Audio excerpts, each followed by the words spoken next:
What happens when one of Hollywood's most respected actors walks into morning television expecting a simple interview, only to be blindsided by accusations and disrespect from someone who thinks they can get away with anything? In just 26 seconds, Savannah Guthrie would go from America's favorite morning host to the most criticized journalist in the country after what she said next. Samuel L. Jackson arrived at the Today Show studio expecting a routine conversation about his new film. He had done hundreds of these interviews over his decades-long career. Nothing could have prepared him for what was about to unfold. The interview started normally enough. Samuel sat down on the familiar couch, the cameras rolling, the studio lights bright and warm. Savannah Guthrie sat across from him with her coffee mug, flanked by her co-hosts, Hoda Kotb and Craig Melvin. The pleasantries were exchanged. Smiles all around.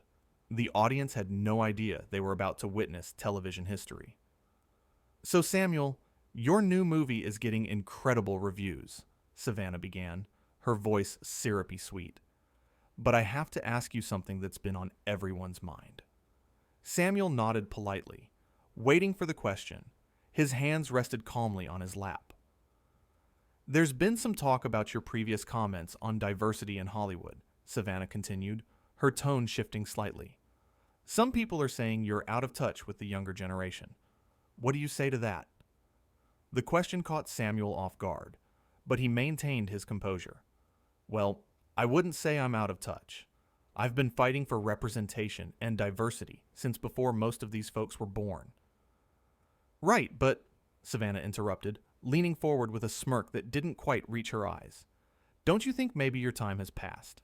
That maybe newer, younger voices should be leading this conversation instead of, older actors who are kind of stuck in their ways?" The studio went silent. Hoda and Craig exchanged uncomfortable glances. You could feel the tension crackling through the air like electricity before a storm. Samuel's jaw tightened. "Excuse me?" "I'm just saying," Savannah pressed on, apparently oblivious to the line she was crossing. "You've had your moment. Maybe it's time to step aside and let others take the spotlight. Wouldn't that be the right thing to do?" "The right thing to do?" Samuel repeated slowly, his voice dangerously calm. "Are you seriously sitting here telling me that I should step aside because of my age?" Savannah laughed, actually laughed, as if this was all some casual banter. "I mean, come on. How many more years do you really think you have left in this business? Wouldn't it be better to go out gracefully?" That's when Craig Melvin jumped in, clearly trying to salvage the situation. "Savannah, I don't think that's what we should be focusing on here." But Savannah waved him off dismissively. "No. Craig, I think this is an important conversation. Samuel, you have to admit, some of your recent film choices have been, well, questionable at best. It feels like you're just taking any role that comes your way now. Desperate, almost." The word hung in the air like poison. Desperate. Samuel L. Jackson, a man who had built one of the most successful and respected careers in Hollywood history, was being called desperate on national television by someone who probably wasn't even born when he started acting. "Let me get this straight," Samuel said, his voice growing stronger. "You invited me here to promote my film, and instead you're attacking my career, my age, and my choices?" "I'm not attacking anything," Savannah shot back, her tone defensive but still condescending. "I'm asking legitimate questions that the audience wants to know. You're a public figure. You have to answer to us." "Answer to you?" Samuel's eyes widened. "I don't have to answer to anyone, least of all someone who clearly has no respect for what I've accomplished." Hoda tried to intervene now, her voice gentle but urgent. "Maybe we should move on to talking about the actual film." But Savannah wasn't done. She never knew when to stop. "Samuel, don't you think you're being a little sensitive? This is journalism. We ask tough questions." "Tough questions?" Samuel leaned forward now, his presence commanding the entire studio. "Calling someone desperate isn't a tough question, it's an insult. Telling someone their time has passed isn't journalism, it's disrespect. And suggesting I should step aside because of my age? That's just plain ignorant." I think you're overreacting, Savannah said with a dismissive hand gesture that made everything worse. Craig spoke up again, louder this time. Savannah, maybe we should take a break. No, Samuel said firmly. No break. I want to address this right now.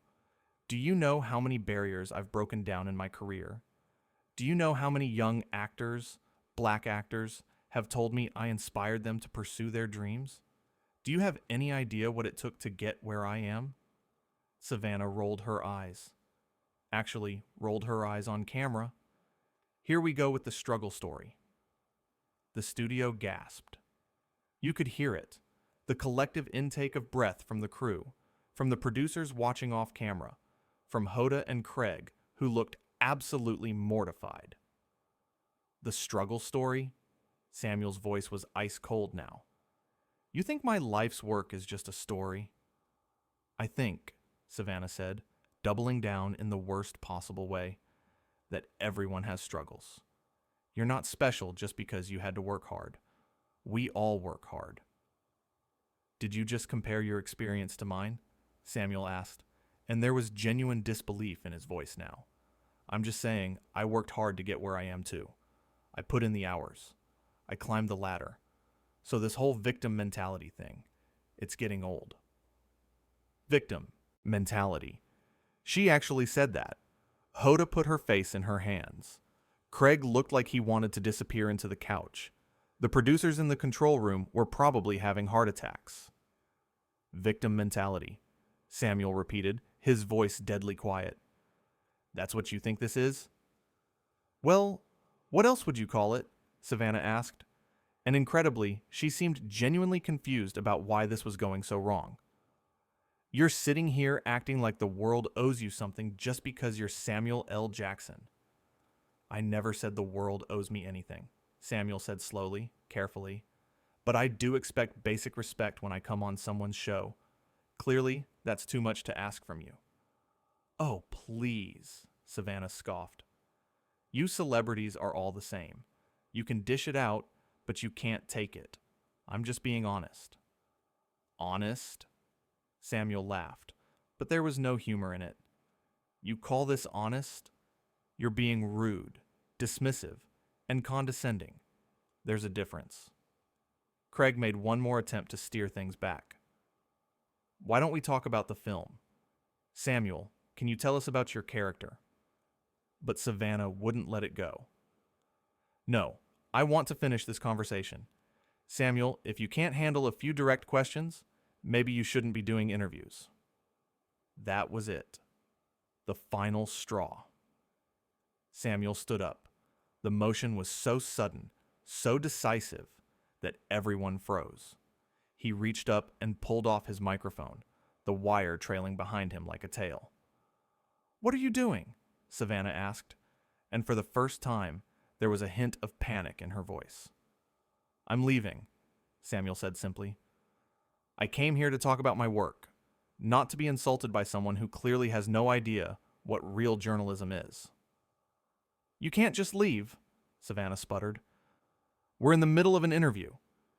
No, Samuel corrected her, his voice calm but firm. You were in the middle of an attack, and I don't have to sit here and take it. Hoda stood up too, reaching out. Samuel, please, I'm so sorry about this. This isn't how we normally do things. Samuel looked at Hoda, and his expression softened slightly. I know it's not, Hoda. You've always been professional. But her? He gestured at Savannah. She's got no business being in this chair. How dare you? Savannah started, but Samuel cut her off. How dare I? How dare you? You sit here in your comfortable studio with your teleprompter and your coffee, and you think you can tear down someone who's worked for decades to earn their place. You think because you have a platform, you can say whatever you want without consequences. I have freedom of speech, Savannah shot back. And I have the freedom to walk away from people who don't deserve my time, Samuel responded. Freedom goes both ways. Craig stood up now too, positioning himself slightly between Samuel and Savannah. Samuel, I apologize on behalf of the show. This should never have happened. I appreciate that, Craig, Samuel said, nodding at him. You and Hoda have always been solid. But this, he looked directly at Savannah. This is exactly what's wrong with media today. You don't want to have conversations. You want to create drama. You want to tear people down for ratings. That's not true, Savannah protested, but her voice lacked conviction now. Isn't it? Samuel challenged. Then why did you ask me those questions? Why did you call me desperate? Why did you tell me my time was up? What did any of that have to do with my new film? Savannah opened her mouth, then closed it. She had no answer. That's what I thought, Samuel said. You know what the real problem is? You're entitled. You think because you're sitting in that chair, you're somehow above the people you interview. You're not. You're just a person with a microphone, and that doesn't give you the right to be cruel. I wasn't being cruel, Savannah said weakly. Yes, you were, Hoda said quietly, and everyone turned to look at her. Savannah, you crossed a line today. Multiple lines. Are you seriously taking his side?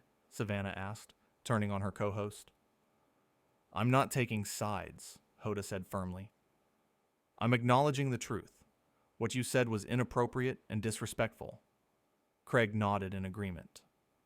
She's right, Savannah. That was way out of line. Savannah looked around, seeing that she had lost the room entirely. This is ridiculous. I was just doing my job. Your job is to interview people, not insult them, Samuel said. And on that note, I'm done here. He started walking toward the exit, his footsteps echoing in the suddenly silent studio. Wait, Savannah called out, standing up now. You can't just leave. What about the interview? Samuel paused at the edge of the set and turned back one last time. The interview was over the moment you decided to disrespect me. I don't need this show. I don't need you. But you know what? I hope you learned something from this. I hope you realize that having a platform comes with responsibility. You can't just say whatever you want and expect people to sit there and take it. But, Savannah started. No buts, Samuel interrupted. You made your choices. Now you get to live with the consequences. Good luck with that. Samuel, please, Hoda tried one more time, her voice pleading. Let's just take a 5-minute break and reset. Samuel looked at her kindly. Hoda, you're a class act. You and Craig both. But I can't stay here. Not after that. It wouldn't be right for me. And honestly, it wouldn't be fair to your audience. They deserve better than watching someone get torn apart for entertainment. Craig stepped forward. For what it's worth, I think you handled this with incredible grace. More grace than most people would have shown. I appreciate that, Samuel said. But grace has its limits. And I reached mine about 5 minutes ago. Savannah, who had been standing there, looking increasingly uncomfortable, finally found her voice again.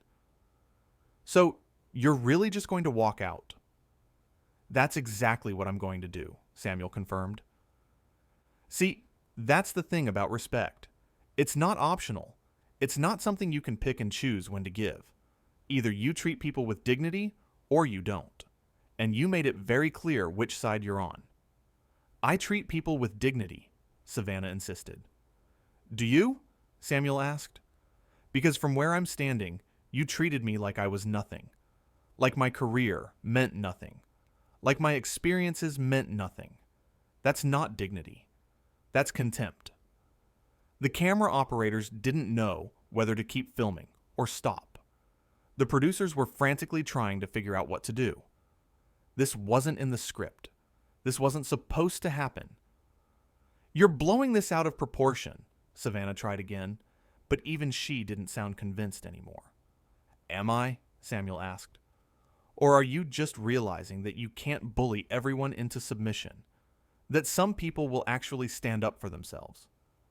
Craig put a hand on Samuel's shoulder. You're absolutely right, and I'm sorry we put you in this position. You didn't put me in this position, Samuel said, looking pointedly at Savannah. She did. Savannah's face was flushed now, a mixture of anger and embarrassment. Fine. Leave then. See if I care. And there it is, Samuel said with a sad shake of his head. Even now, even after everything, you still can't take responsibility. You still can't admit you were wrong. That's the saddest part of all of this. Hoda walked over to Samuel. I'm going to make sure this gets addressed properly. This isn't who we are as a show. I believe you, Samuel said, but maybe you need to have a serious conversation about who she is. He gestured at Savannah. We will, Craig assured him. I promise you, we will. Samuel nodded. I appreciate that, but right now, I need to leave before I say something I actually regret. You haven't said anything you should regret, Hoda said. You defended yourself. There's no shame in that. Thank you, Samuel said sincerely. You two are the real deal. Don't let anyone tell you otherwise. He turned to leave again, and this time, Savannah's voice stopped him one last time. You're making a mistake. Samuel turned back slowly. No, coming here today was the mistake. But walking out? That's the smartest thing I've done all morning. You're going to look bad, Savannah warned, walking off a live show. You know what? Samuel said, his voice gaining strength. I'd rather look bad for standing up for myself than look weak for sitting there and taking your abuse. History will be the judge of who made the right choice today. This is going to be all over the news, Savannah said. Good, Samuel replied. Let it be. Let people see what really happened here. Let them decide who was in the wrong. Craig shook his head. Savannah, just stop. You're making this worse. How am I making it worse? Savannah demanded. He's the one walking out. Because you gave him every reason to, Hoda said firmly. Every single reason. Samuel looked at the camera one last time. To everyone watching at home, I'm sorry you had to see this. I came here to talk about art, about storytelling, about the work that I love. Instead, you got to witness what happens when someone forgets that interviews are supposed to be conversations, not confrontations. I hope you'll still check out the film. It's really good, and everyone who worked on it poured their hearts into it. They deserve to have their work celebrated, even if I didn't get the chance to celebrate it here today. With that, Samuel L. Jackson walked off the Today Show set, leaving behind 3 hosts, a stunned crew, and millions of viewers who had just witnessed something they would never forget. Savannah stood there, her mouth opening and closing like a fish out of water. She had no words left. Nothing to say that could fix what had just happened. Hoda looked at the camera. We're going to take a break. But before they could cut away, Savannah made one final, catastrophic mistake. Good riddance, she muttered, apparently forgetting that her microphone was still on. The words echoed through the studio, through living rooms across America, through social media, where clips were already being shared and reshared at lightning speed. Craig closed his eyes, his expression one of complete defeat. Hoda looked at Savannah with something close to disbelief. Did you really just say that? Hoda asked. Savannah's eyes went wide as she realized her microphone had picked it up. I didn't mean, You were just, what? Craig asked, his voice tired. Just putting the final nail in the coffin. This isn't fair, Savannah said, and for the first time, she sounded like she might actually cry. I was just trying to ask tough questions. No, Hoda said firmly. You were trying to tear someone down. There's a difference, and you need to learn it fast. The stage manager called out, We're still live. Savannah looked at the camera, finally realizing the full extent of what had just happened. Her career, her reputation, everything she had built was crumbling in real time, and there was nothing she could do to stop it. She started, but what could she say? What words could possibly undo the damage? Craig took control. We're going to take a break now. When we come back, we'll be talking about some exciting holiday recipes. Stay with us. The red light on the camera finally went off. The show cut to commercial. And in the sudden silence of the studio, Savannah Guthrie sat back down on the couch, finally understanding that she had just made the biggest mistake of her professional life. Hoda and Craig stood there, watching her, saying nothing. What was there to say? The damage was done. America had watched it happen. The internet was already on fire, with reactions, opinions, and calls for accountability. Somewhere outside the studio, Samuel L. Jackson was probably already in his car, heading away from what should have been a simple morning interview, but had turned into something else entirely. Something that would be talked about for years to come. Savannah looked up at her co-hosts. "What do I do now?" Craig shrugged. "I honestly don't know." Hoda just shook her head and walked away, leaving Savannah alone on the couch with nothing but her thoughts and the crushing weight of her own actions. The interview that was supposed to last 10 minutes and promote a movie had instead become a masterclass in what not to do, in how quickly things can go wrong when you forget that the person sitting across from you is a human being who deserves respect, regardless of who they are or what they've accomplished. And as the commercial break continued, as the crew quietly went about their business, as the producers scrambled to figure out how to handle the rest of the show, one thing became abundantly clear to everyone in that studio. Samuel L. Jackson had been right about everything. Every single word he said was true. And Savannah Guthrie had learned the hardest lesson of her career in the most public way possible. When the show came back from commercial break, Savannah's seat was empty. She had been removed from the rest of the broadcast. Hoda and Craig carried on professionally, never mentioning what had just happened, but everyone watching knew. Everyone had seen it. The interview that never was had become the interview that everyone would remember. Not for the movie that should have been discussed. Not for the clever anecdotes or behind-the-scenes stories that might have been shared. But for the moment when one person stood up and said, "Enough is enough," and another person learned that actions have consequences. In the days and weeks that followed, the clip would be analyzed, discussed, and debated. People would take sides. Think pieces would be written. But in that moment, in that studio, there was only the echo of footsteps walking away and the sound of a career being redefined in real time. Samuel L. Jackson had walked onto that set as a guest. He walked off as a symbol of dignity and self-respect. And Savannah Guthrie, who had started the morning thinking she was in control, learned that sometimes the toughest question you can ask is the one you should have asked yourself first. Why am I doing this? What am I trying to accomplish? Am I here to inform and engage? Or am I here to create conflict and drama?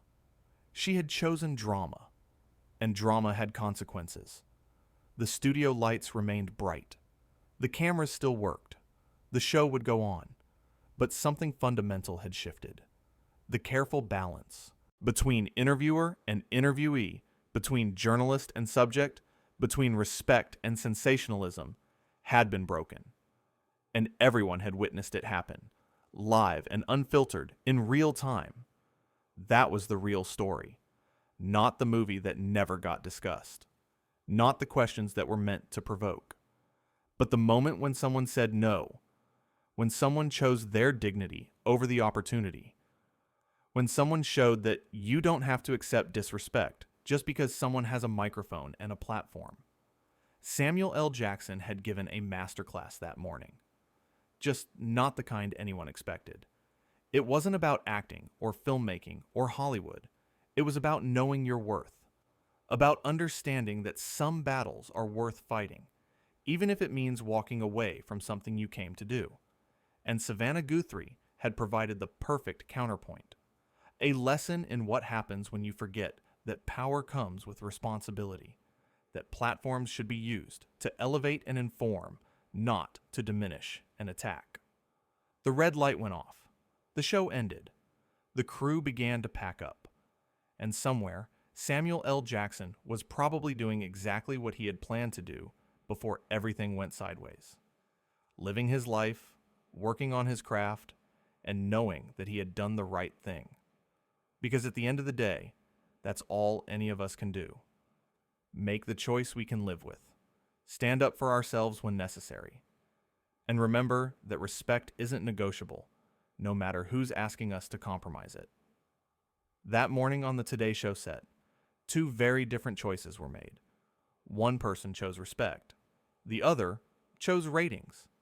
And America watched as those choices played out in the most dramatic way possible, creating a moment that would be remembered long after the movie was forgotten, long after the headlines faded, long after everything else moved on.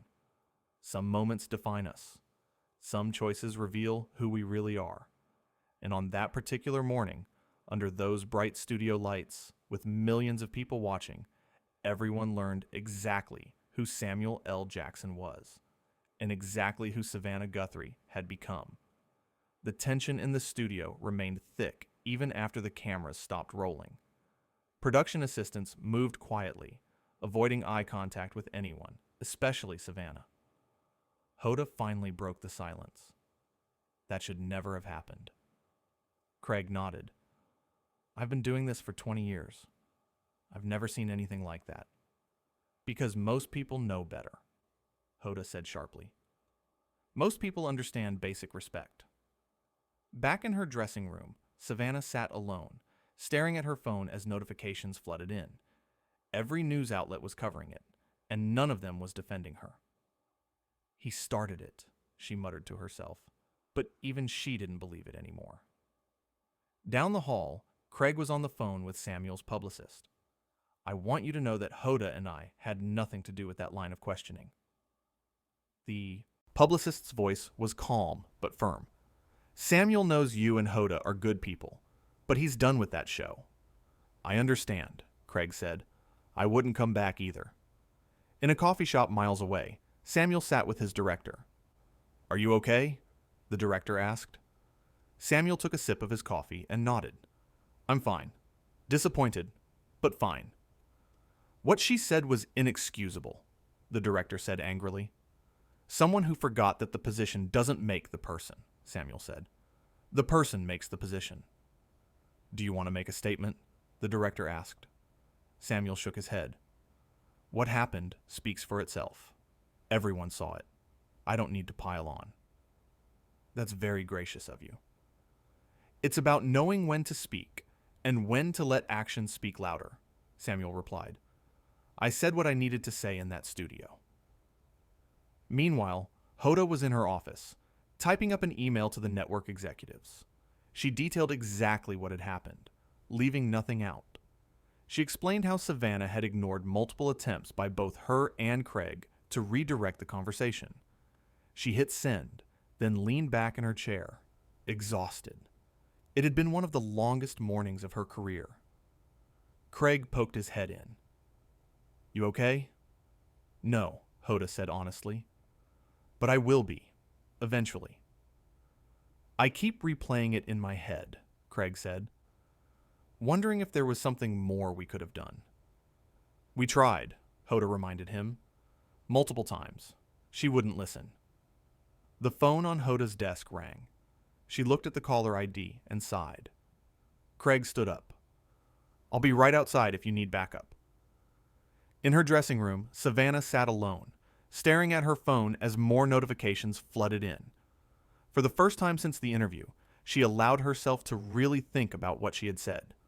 The words came back to her, each one landing like a punch. Desperate. Time has passed. Step aside. Victim mentality. But it was too late for regret. The words had been spoken. The damage had been done. And the whole world had watched it happen. Samuel's phone was blowing up too, but for entirely different reasons.